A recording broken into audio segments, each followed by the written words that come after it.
Salut les amis, on est le vendredi 3 juillet 2020 et on se retrouve au jardin pour une nouvelle vidéo. J'ai pas pu faire de vidéo dimanche dernier, du coup vous allez pouvoir voir l'évolution du jardin sur les 15 derniers jours. Là on voit que la verveine est très jolie, elle me dépasse en taille. Et là je me suis procuré 2 litres d'alcool à 40 degrés et je vais tenter la réalisation de ma propre eau de vie maison à la verveine du jardin. J'espère que ce sera une réussite. Donc ici vous voyez, c'était l'emplacement à cet endroit-là de ma grosse bourrache. Donc elle est restée plusieurs mois au jardin, je dirais pratiquement un an, à faire énormément de fleurs pour les abeilles et puis pour nous. Et donc elle a fini par mourir.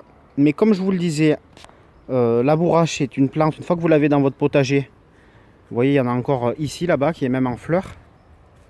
Les fleurs bleues que vous voyez, les petites fleurs bleues.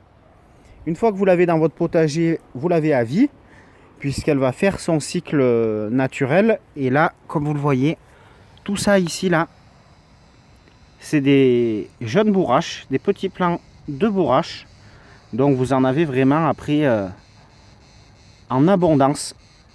Et là, vous voyez, j'en ai même enlevé un peu pour pouvoir en faire profiter d'autres jardiniers qui n'ont pas encore de bourrache dans leur potager. Et donc je fais partie d'un groupe Facebook qui s'appelle Jardinier Dromardèche, et d'un autre groupe aussi Facebook qui s'appelle Nos Potagers du 2607. Et du coup, voilà, je donne des graines de bourrache ou des plants directement comme ici. Et là, il y a Céline qui est venue en chercher hier. Et donc, voilà, elle est venue chercher ses plants de bourrache.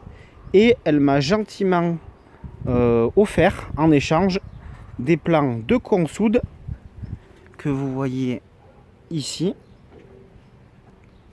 De la corbeille d'argent, un couvre-sol fleuri. De la menthe, menthe glaciale et menthe classique. Et du papyrus. Voilà. Donc c'est vrai que ce qui est assez... Moi ce qui m'impressionne et ce qui est assez extraordinaire je trouve, c'est que grâce au troc, on peut avoir une diversité assez incroyable de variétés de plantes, de fruits et légumes dans son potager sans avoir besoin de sortir un seul euro, juste en échangeant. Donc merci Céline, et puis merci à tous ceux avec qui j'ai déjà pu échanger des légumes ou des fruits ou des fleurs. Voilà, donc on voit ici que les courges ont complètement explosé, hein. Elles m'ont même surpris par leur développement, puisque je pensais qu'elles allaient s'arrêter ici. Ici il y a un concombre, et en réalité elles sont en train de dévorer là toute la planche. Là j'avais toute une partie où j'avais mis de la pastèque, mais alors là les courges ont complètement pris le dessus sur la pastèque. Je me suis laissé un peu prendre de court par les courges, mais bon, il y aura plus de courges que de pastèques, c'est pas grave. Mais vraiment, voilà, on voit même qu'il y en a qui sont... C'est incroyable la croissance qu'elles ont. Regardez ça. On voit ma main là à côté. C'est vraiment... J'ai pas le souvenir d'avoir des courges aussi grosses à cette époque de l'année. Pourtant, je les ai pas plantées plus tôt que d'habitude. Mais bon. Alors les courgettes, là vous avez les courgettes. Vous avez 1, 2, 3, 4, 5 ou 6 plants de courgettes. Et ils m'ont donné vraiment des grosses quantités de courgettes ces 10-15 derniers jours. Là, c'était à peu près 5 à 6 kilos tous les 3 jours de courgettes.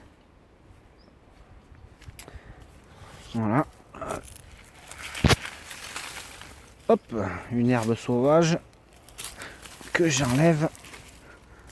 Donc là, on a eu pas mal de vent. On a eu un gros orage ces derniers jours. Et du coup, ça m'a couché un peu les maïs et les tournesols, ainsi que le tutorage de mes tomates. Donc j'ai repris un peu tout ça. Et donc pour l'instant les tomates ça se passe pas trop mal, hein. Un petit peu de maladie comme je vous avais déjà dit.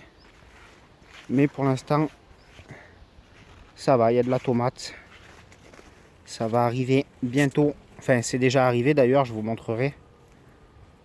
Les salades au pied des tomates. Petit abricotier. Ici. Issu d'un noyau.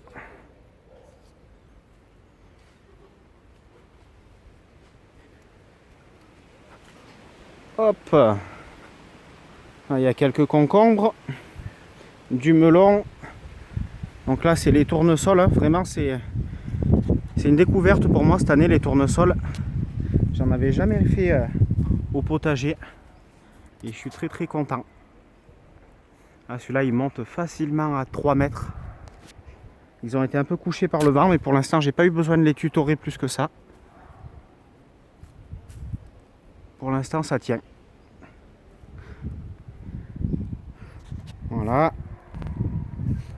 Après, ben voilà, je voulais vous montrer les tomates qui sont en production. Hein. Donc là, on mange des tomates hein, depuis le 22 juin, je crois, de mémoire. Les haricots, c'est pareil. Les haricots que vous voyez ici au pied des tomates sont rentrés en production. Je languissais qu'ils arrivent en production, mais ça y est, on mange du haricot vert aussi également. Voilà, là c'est les pommes de terre de conservation que je peux ramasser hein, à ce stade-là. Vous voyez, les feuilles ont bien fané. Donc là, ça y est, je peux les ramasser. Ou je peux les garder en terre. C'est à ma convenance, mais je pense que je vais pas tarder à les ramasser de manière à me libérer une planche pour les légumes d'hiver, notamment les choux. Les choux que vous voyez ici, donc j'ai commencé le repiquage des choux. Donc là, c'est des plants que j'ai achetés en jardinerie, en pépinière. Donc c'est 65 centimes le plant à la pépinière artisanale où je me sers. Et j'ai acheté également une cinquantaine de plants de poireaux que j'ai repiqué ici. Donc toute cette planche, ça sera vraiment une planche d'automne hiver avec des poireaux et des choux au milieu. Donc vous voyez les poireaux à peu près tous les... Ouais, toutes les...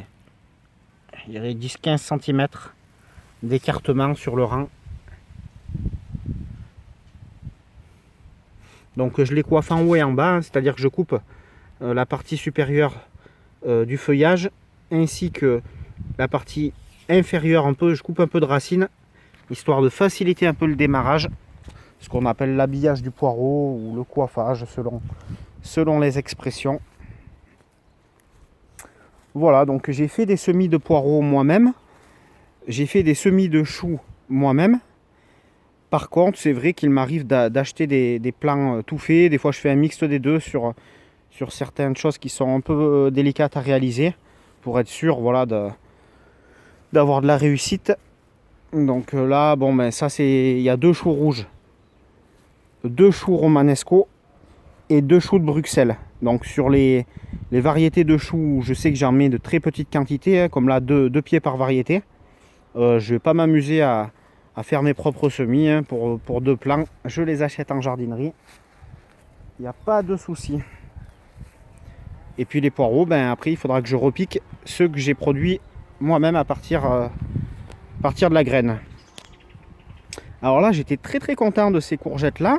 Donc les courgettes, j'espace les semis de manière à étaler la production sur un maximum de temps dans la saison. Et là, ces pieds là que vous voyez devant vous, c'est mon voisin qui me les a donnés. Pareil, avec j'ai des voisins jardiniers avec qui je m'entends super bien. Et très souvent, on s'échange et on se donne les surplus de nos plants et de nos semis. Et donc là, quand mon voisin m'a donné ces petits plants, il y a à peu près 2 semaines de mémoire, ils étaient vraiment en sale état. Ils étaient vraiment pas jolis du tout. Je pense qu'il manquait de nourriture. Et du coup, voilà, je les ai implantés ici et à peu près 2 jours, ils ont mis à peu près 2 jours pour commencer à faire leurs petites racines dans mon sol. Et là, après, ça a démarré à une vitesse folle. Ils ont retrouvé une belle couleur verte. Et ce qui me prouve voilà, que tous les efforts que je fais tout au long de l'année pour soigner le sol et faire en sorte qu'il soit nourri toute l'année, ben voilà, ça porte ses fruits. Hein, parce que quand on a un sol qui est bien bien chargé en éléments nutritifs, en oxygène et en eau, et bien à partir de là, vous craignez pas grand chose. Alors bien sûr, hein, on rate toujours des choses. Hein. Le jardinier qui vous dira qu'il ne rate jamais rien, bah, c'est simplement un menteur. Mais voilà, c'est vrai que c'est vraiment la base, c'est le sol. Donc là ici, j'ai fait un semis de haricots verts encore. Donc pareil, les haricots verts, j'étale les semis au maximum. Hein. Avant, j'avais tendance à faire une planche entière de haricots verts. Je me retrouvais avec une énorme quantité de récolte. Et après, j'en avais plus du tout. Donc ça, j'ai arrêté de faire ces erreurs-là. Et du coup, maintenant, je préfère en semer beaucoup moins, mais en plusieurs fois. Et là, sur une surface comme ça, j'ai largement assez de haricots verts. Il n'y a pas de souci. Ici, donc, j'ai fait un semis de carottes, toujours en préparation de... Donc, j'ai fait ça la semaine dernière, toujours en préparation de l'automne et de l'hiver. Donc, la carotte, un semis très délicat parce qu'il est long à lever. Donc, les facteurs de réussite pour réussir ces semis de carottes, ben, c'est déjà d'avoir des bonnes graines. Hein, ça, c'est la base, mais bon, c'est pas valable que pour les carottes, c'est valable aussi pour tous les autres type de semis. Par contre, voilà, les carottes bien tassées quand même une fois que vous avez semé. Donc vous creusez votre sillon, vous semez vos graines. Et ensuite, il y a une petite astuce que je fais depuis cette année.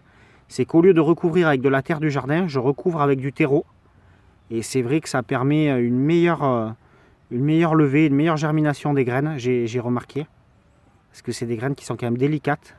Voilà.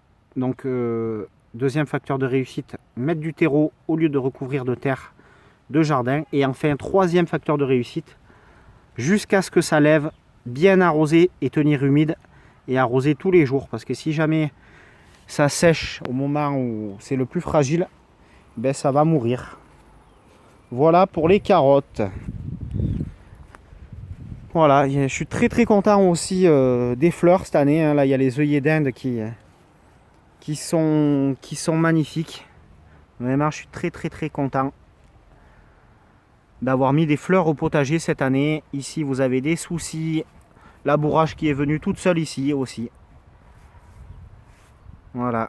Donc, chaque année, comme je vous disais, il y a des nouvelles variétés et la diversité végétale du potager augmente. Le maïs, c'est pareil, hein, j'en avais jamais fait.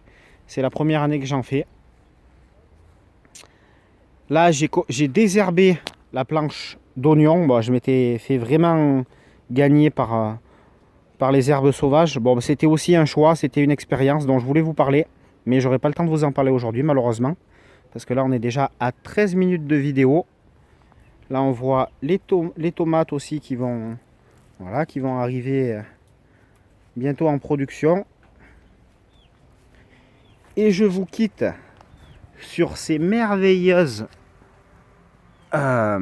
groseilles. Voilà, une belle production de groseilles. Et je vous quitte sur ces belles images. Je vous dis bon week-end et à bientôt pour une prochaine vidéo.